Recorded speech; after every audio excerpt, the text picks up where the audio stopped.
나라면 나와 결혼할까? 지연이 길게 한숨을 내쉬며 한탄했다. 이제 곧 30 중반인데 난 왜 아직도 결혼을 못했을까? 여태껏 그녀를 비혼주의자로 알고 있었던 터라 나는 조금 놀라 진심이냐고 물었다.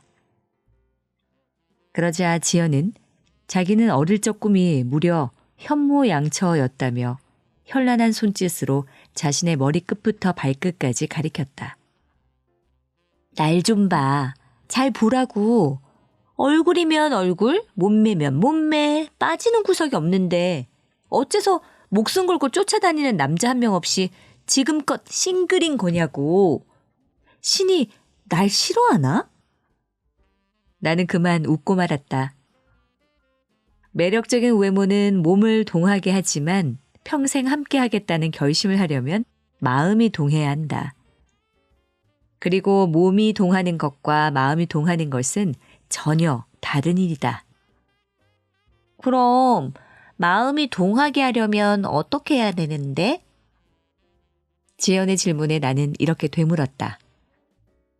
눈을 감고 한번 진지하게 생각해봐.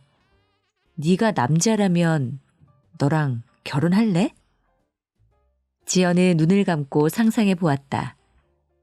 입술을 질끈 깨물고 미간을 찌푸린 모습이 꽤나 진지하게 생각 중인 모양이었다.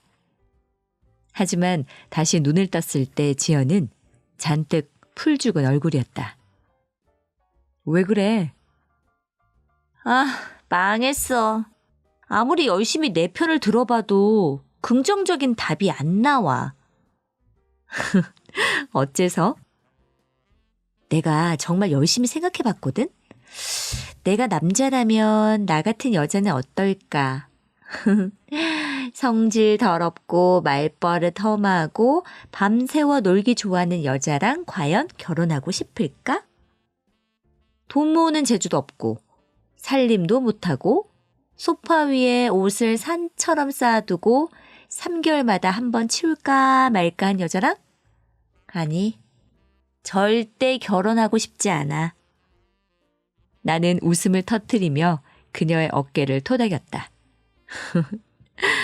거봐, 네가 왜 아직도 결혼을 못했는지 알겠지? 지연은 억울하다는 듯 미간을 찌푸리며 말했다. 하지만 난 이렇게 사는 게 편한걸? 한 번 사는 인생인데 하고 싶은 말은 하고 내가 번 돈은 내 맘대로 당당하게 쓰고 놀고 싶을 때 내가 놀고 싶은 사람들이랑 놀아야지. 옷도 소파에 늘어놔야 찾기 좋단 말이야. 지금 생활이 좋은데 어떡해. 네 생활 방식을 반성하자는 게 아니야. 만약 독신으로 산다면 그 역시 멋진 삶이니까. 아무도 너한테 이래라 저래라 할 수는 없어. 하지만 한 사람과 평생을 같이 하기로 했다면 어느 정도는 서로 양보해야지. 지연은 머리칼을 쥐어뜯으며 절규했다.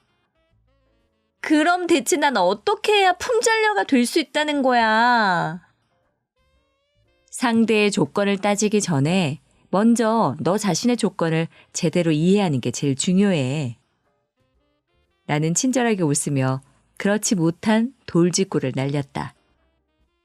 결혼을 둘러싸고 두 사람이 벌이는 탐색 과정은 흡사 구인 구직 과정과 비슷하다. 면접 때 고용주는 수많은 질문을 하지만 결국 면접자를 통해 알고자 하는 것은 3가지다. 당신은 내게서 무엇을 얻기 원하는가? 나는 당신에게 무엇을 줄 수 있는가? 당신은 내게 무엇을 줄 수 있는가? 만약 상대가 기대에 부응하는 대답을 한다면 채용이 결정된다. 물론 채용을 했어도 얼마간은 위 3가지 질문에 대한 답을 검증하는 기간을 갖는데 결과적으로 기대한 바와 맞지 않거나 차이가 크면 헤어짐의 수순을 밟게 된다. 결혼도 마찬가지다. 만난 지 3개월 만에 번갯불에 콩 볶아 먹듯 하든 아니면 오랜 연애 끝에 간신히 문턱을 넘었든 결혼을 앞둔 쌍방은 매우 힘든 상호 검증 과정을 거친다. 위 세 가지 질문을 끊임없이 던지며 서로 암묵적으로 관계의 가치를 가늠하는 것이다. 따라서 결혼이라는 중차대한 일을 결정하는 데 있어서 단순히 감정이 끌린다는 이유는 부족해도 한참 부족하다. 내가 상대에 대해 확신하는 것도 물론 중요하지만 그에 못지않게 나 역시 결혼하기 좋은 사람이라는 사실을 상대에게 증명하고 확신과 안정감을 줄 수 있어야 한다. 몇 년 전 동네의 한 청년과 어찌어찌 알게 됐다. 지방에서 올라와 온갖 막노동을 하며 하루하루 열심히 사는 젊은이인데 시간 날 때면 동네를 돌아다니며 주변 사람들에게 시킬 일이 있으면 고민 없이 불러달라고 말하는 모습이 여간 넉살 좋고 부침성 있는 게 아니었다. 하루는 무거운 짐을 옮길 일이 생겨서 청년을 불렀다. 계단을 오르내려야 하는 데다 양도 많아서 미안한 마음에 품삯을 후하게 불렀더니 그는 반색하며 싫은 표정 하나 없이 싹싹하게 그 많은 짐을 다 날라주었다. 잠시 숨 돌리는 사이 땀투성이가 된 그에게 마실 것을 대접하면서 왜 그리 열심히 사느냐고 슬쩍 물어보았다. 평소에도 이웃이 청하면 전등 갈기부터 쌀 포대 나르기, 담장 수리 등 별의별 잡일을 도맡아 하는 것을 알고 있었기 때문이다. 심지어 몸무게가 100kg에 육박하는 성인 남자 환자를 업고 계단을 내려오는 고생도 마다하지 않았다. 그는 그런 일들을 대개는 정당한 품삯을 받곤 했지만 가끔은 푼돈만 받고도 해주었다. 대체 그는 왜 그리 열심히 사는 것일까? 무엇을 위해? 청년은 하얀 이를 드러내며 웃었다. 동네 일은 좋아서 하는 일인데 돈도 버니 좋잖아요. 그렇게 열심히 돈 모아서 장가도 가려고요. 지금까지 얼마나 모았느냐고 묻자 그는 의외로 큰 액수를 말했다. 그렇게나 많이요? 나는 놀라며 말했다. 그 정도면 장가를 가고도 남겠는데요? 그는 고개를 저으며 아직 멀었다고 더 많이 벌어야 한다고 했다. 전 내세울 게 없어요. 집도 가난하고 인물도 볼품없고 가방끈도 짧고요. 그나마 젊었을 때 열심히 벌어놔야지. 그렇지 않으면 어느 여자가 저랑 살려고 하겠어요? 뭘 보고. 나는 혹시 돈을 그다지 중요하게 여기지 않는 여자를 아내로 맞이할 수도 있지 않겠느냐고 물었다. 그러자 자신은 만일의 경우가 아니라 모든 경우에 대비한다는 대답이 돌아왔다. 평생 살면서 얼마나 많은 사람을 만날지, 그중 누가 자신의 인연일지, 또 그 사람이 어떤 사람일지 모르는데 어떻게 요행에 기대겠냐는 것이었다. 그래서 일찌감치 결심했죠. 그는 마지막 상자를 내려놓고 숨을 크게 몰아쉰 뒤 어깨를 주무르며 말을 이었다. 더 많이 일하고 더 많이 벌어서 고향에 집도 마련하고 미래의 아내를 위해 최대한 두 주머니를 꽉꽉 채워두자고. 누가 나한테 시집 올지 몰라도 어쨌든 다 자기 집에서는 꽃처럼 귀하게 자란 딸이니까. 그런 사람에게 시집 오라고 말하려면 적어도 나를 선택해도 좋을 만한 이유는 줘야 하지 않겠어요? 아, 이 사람이라면 평생을 같이 살아도 괜찮겠다 하는 확신 말이에요. 일단은 그런 믿음을 줄 수 있는 사람이 되는 게 제 목표입니다. 장가 못 갈까봐 걱정할 필요는 없겠는데요. 벌써 생각부터 이렇게 훌륭하잖아요. 생각이 아무리 훌륭하면 뭐예요. 눈에 보이는 것도 아닌데 증명해 보일 수도 없고요. 사람들은 바보가 아니에요. 청년은 옷에 묻은 먼지를 툭툭 털었다. 결혼은 일륜지 대사라는데 신중하게 따지지 않을 사람이 어디 있겠어요. 내 아내가 될 그 사람이 그렇게 한다 해도 원망할 수 없죠. 왜냐하면 나 역시 따지거든요. 그 순간만큼은 내 앞에 서 있는 깡마르고 볼품없는 행색의 청년이 인생의 큰 지혜를 깨달은 현자로 보였다. 인생 최대 이벤트인 결혼을 앞두고 고민과 숙고를 거듭할 수밖에 없는 이유는 마음 편하게 살고 싶기 때문이다. 최소한 이 결혼으로 내 남은 인생이 불행해지지 않으리라는 확신이 들어야만 비로소 식장에 들어설 용기를 낼 수 있다. 마음이 놓이지 않는데 어떻게 믿겠는가? 어디선가 이런 반박이 들리는 듯하다. 그럼 사랑은? 사랑이 제일 중요한 거 아니야? 중요하다. 심지어 다른 모든 조건을 덮고도 남을 절대적 가치가 될 때도 있다. 그러나 사랑도 어디까지나 평등한 상호 교환의 대상 중 하나에 불과하다. 당신의 따스함과 나의 성실함을 바꾸고 나의 유머와 당신의 학식을 교환하는 것. 그리고 당신의 땀과 노력의 반, 나의 땀과 노력의 반을 더해 우리가 함께 할 집을 꾸리는 것. 결혼이란 그런 것이다. 모든 조건을 완벽히 갖춘 데다 나를 사랑하기까지 하는 사람이 있다면 얼마나 좋겠는가. 결혼을 망설일 이유가 없다. 그렇다면 빈털털이지만 나를 향한 사랑 하나만은 지극한 사람은? 물론 때로는 지극한 사랑만으로도 충분히 함께할 수 있을 듯한 착각이 들기도 한다. 하지만 그것은 그야말로 착각이다. 생활이 실체를 갖고 덮쳐오기 시작하면 빛나던 사랑은 초라하게 바래고 내 인생의 구원자 같던 사람은 나를 망치는 원수로 보이기 시작한다. 남은 것은 돌이킬 수도 치유할 수도 없는 상처와 후회뿐이다. 어쨌든 사랑은 비단 위에 더해진 꽃이지 목숨 걸고 잡아야 하는 지푸라기는 아니니까.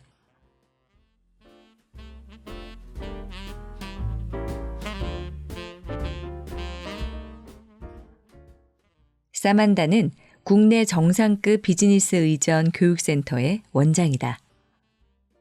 단정하고 우아한 외모에 친절하고 부드러운 말투, 어떤 상황에서도 신뢰를 범하지 않는 분별력과 인내력, 언제나 침착하고 흐트러짐 없는 태도의 소유자인 그녀를 보면 과연 저런 사람도 화를 낼 때가 있을까 궁금해질 정도다. 한 번은 그녀와 함께 어느 기관에 주최한 모임에 참석한 적이 있다. 마침 같은 테이블에 앉게 된 우리는 자연스레 그녀의 의전 교육 과정에 관해 이야기를 나누게 되었고 주변 사람들도 흥미를 보였다.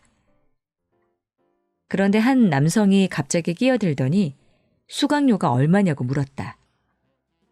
그녀가 대략 어느 정도라고 답하자 그는 휘파람을 불며 이죽거렸다. 오, 날강도도 아니고 겨우 인사하는 법 가르치면서 정말 엄청나게도 받아드시네요. 제 딴에는 유머러스하다고 내뱉은 말인지 모르겠지만 그 말에 웃는 사람은 단 한 명도 없었다. 말투며 태도며 어쩜 그렇게 무식하고 예의가 없는지. 사만다가 자기 일을 얼마나 사랑하고 얼마나 열정이 큰지 아는 나로서는 그의 말이 사만다 개인을 향한 인신공격으로 느껴질 정도였다. 주변 사람들도 비슷한 생각이었는지 다들 사만다의 눈치를 살폈다. 하지만 사만다는 놀라울이 많지 의연한 얼굴로 빙긋 웃으며 이렇게 대꾸했다. 그렇죠. 하는 일에 비해 많이 받는 것 같긴 해요. 반성해야겠어요. 남자는 다른 테이블로 옮겨간 뒤 나는 찬물을 들이키며 사만다에게 말했다. 진짜 훌륭하세요. 저런 심한 말을 농담으로 받아넘기다니. 어지간한 사람은 상상도 못할 거예요. 그런데 정말 화나지 않으세요? 사만다는 아무런 대답을 하지 않았지만 잠시 후 무심코 그녀를 본 나는 소스라치게 놀라고 말았다. 그녀의 얼굴이 무시무시하게 일그러져 있었기 때문이다. 눈 주변은 벌겋고 입술은 꾹 다문 채 뒤틀려 있었으며 미간은 잔뜩 찌푸려져 있었다. 평소의 온화한 모습은 온데간데 없었다. 황급히 괜찮냐고 묻자 그녀는 낮지만 분명한 분노가 느껴지는 목소리로 말했다. 화가 안 나긴요. 화가 머리 끝까지 나요. 너무너무 화가 나서 미쳐버릴 것 같아요. 뭐 저런 덜 떨어진 인간이 다 있지? 친구의 집에 초대받아 갔을 때의 일이다. 친구는 8살짜리 아들을 키우고 있는데 이 녀석이 어찌나 짓궂고 장난꾸러기인지 혼을 빼놓을 정도였다. 갑자기 달려들어 물뿌리개로 물을 뿌리지를 않나. 강아지 꼬리를 잡아당겨 비명을 지르게 하지 않나. 심지어 비싼 도자기까지 깨뜨렸다. 하지만 친구는 아들이 사고를 칠 때마다 조용히 불러서 온화하지만 단호한 태도로 무엇을 잘못했는지, 앞으로는 어떻게 해야 하는지 일러줄 뿐 조금도 화를 내지 않았다. 아이가 진짜 이해하고 알겠다라고 대답할 때까지 그 과정을 몇 번이나 반복했다. 나는 감탄을 금치 못했다. 와, 너 정말 잘 참는다. 원래 이런 성격이었어? 그녀는 한숨을 푹 쉬었다. 아니, 아들한테만 이래. 나 성격 더러운 거 알잖아. 평소 회사에서는 누가 나한테 목소리만 조금 높여도 바로 쏘아붙이는걸? 후배고 동료고 상사고 안 가려. 야, 오죽하면 내 별명이 쌈딱이겠냐? 설마 아들한테 하는 걸 보면 전혀 안 그런 것 같은데? 괜히 이렇게 된 게 아니야. 내 남편도 성격이 나쁘거든? 회사에도 불만이 많아. 퇴근하면 좋기 30분, 그날 있었던 일을 얘기하면서 울분을 토한다니까? 그럼 난 또 그걸 다 참고 들어줘. 들어주기만 해? 어르고 달래고 위로하고 다 해. 어쩔 수 없어. 내가 대나무 숲이 되어서 그 답답한 속을 풀어줘야지. 그렇지 않으면 남편은 매일 화만 낼 거야. 대체 애가 뭘 보고 배우겠어. 그야말로 난장판이 될 게 분명해. 난 절대 좋은 엄마, 현명한 아내가 아니야. 우리 가족을 위해 그렇게 보이려고 애쓰는 것뿐이지. 마지막으로 그녀는 씁쓸하게 웃으며 한마디 덧붙였다. 직장이야 다시 구하면 되지만 가족은 한 번 깨지면 끝이잖아. 얼마 전 심각한 지진 피해를 겪은 이재민의 심리치료를 해온 정신과 의사를 인터뷰했다. 그는 몇 달간 피해 지역에 머물며 심리 상담을 했을 뿐만 아니라 구호 작업도 도왔다. 내가 인터뷰를 한 시기는 그가 피해 지역에서 돌아온 직후였다. 인터뷰 전에 미리 그가 이재민과 상담하는 장면이 방송된 것을 찾아보았는데 시종일관 부드러운 미소를 띤 채 온화하고 이해심 넘치는 눈빛으로 트라우마를 입은 사람들의 마음을 어루만져주는 모습이 그야말로 천사가 따로 없었다. 그런데 직접 만난 그는 전혀 달랐다. 침착한 표정은 화면에서 보던 그대로였지만 가라앉은 눈빛과 경직된 인매로 인터뷰 내내 단답형으로 일관하는 모습은 꼭 골이 잔뜩 난 사람 같았다. 결국 나는 준비한 질문을 잠시 미루고 조심스레 물었다. 많이 지치신 것 같으세요. 그곳에서의 일이 많이 힘드셨나요? 그는 흠칫 놀라더니 억지로 미소 지으며 말했다. 그랬나 봅니다. 혹시 제가 드린 질문 중에 부적절한 게 있었나요? 기분이 안 좋아 보이세요. 그가 황급히 손사래를 쳤다. 아니요. 질문은 아무 문제 없었습니다. 나는 정면 돌파하기로 했다. 신뢰되는 말씀일 수도 있는데 환자 상담하실 때랑 너무 다르셔서 좀 놀랐어요. 그의 눈가가 조금 부드러워졌다. 네, 솔직히 말하면 돌아온 이후로 내내 이 상태예요. 사실 정신과 의사라고 다른 사람보다 부정적인 감정을 덜 느끼는 건 아닙니다. 하지만 직업윤리 때문에 그런 감정을 감추는 면은 있죠. 몇 달 동안 수많은 피와 죽음을 보고 절망에 찬 울음소리를 들었는데 멀쩡할 리가 있겠어요. 저도 사람인데요. 하지만 상담할 때는 의연하게 절대 화내지 않고 전혀 힘들어하지 않는 완벽한 경청자, 이해하는 사람의 역할을 해야 해요. 의사는 환자에게 반드시 괜찮아질 것이라는 확신과 희망, 힘을 줘야 하기 때문이죠. 솔직히 말하자면 전 줄곧 그런 의사인 척 연기한 셈입니다. 그는 길게 한숨을 내쉬었다. 그러고 보니 예전에 본 글이 제 직업을 잘 설명해 주는 것 같네요. 진짜 공감할 줄 아는 사람은 없다. 다만 죽어라 버티는 사람만 있을 뿐. 그렇다. 어쩌면 타인의 감정에 진심으로 공감하는 사람이란 없을지도 모른다. 다만 누군가는 뛰어나게 연기를 잘하고 누군가는 그마저도 꾸며내지 못하는 것일 뿐. 언제나 너그럽고 친절하게 당신의 하소연을 들어주는 그 사람도 알고 보면 한숨을 삼키며 애쓰고 버티고 있는지 누가 알겠는가. 어쩌면 눈앞의 미소는 단순히 무의식적인 반응일지도 모른다. 따스한 말은 예의 바른 위장술에 불과할 수도 있다. 한밤중에 싫은 내색 없이 몇 시간씩 푸념을 들어주는 이유도 단지 예전에 당신이 자신의 전화를 잘 받아준 게 고마워서 그 보답을 하는 것인지도 모른다. 세상 그 어떤 사람도 남의 감정 쓰레기를 덮어쓰고 아무런 불쾌함 없이 허허 웃을 수는 없다. 누군가에게 훌륭한 인격자라는 덫을 씌우고 그렇게 해주기를 바란다면 친구가 아니라 감정 쓰레기통이 필요한 것이다. 늘 다정하고 배려와 포용력이 넘치며 내 말을 언제나 기꺼이 들어주는 친구가 있는가? 그렇다면 당신은 행운하다.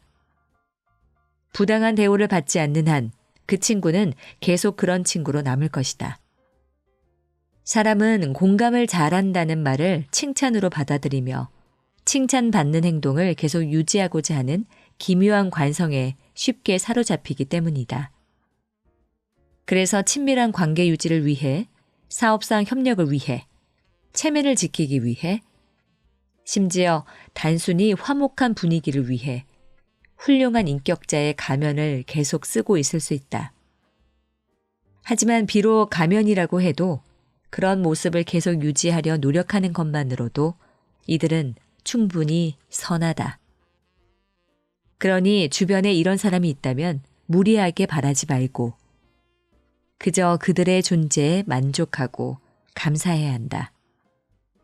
그들이 보여주는 인내와 다정함은 귀한 것이며 그들의 성실한 배려는 존중받을 만하다. 설령 정말 그런 것이 아니라 그런 척하는 것이라고 해도 말이다.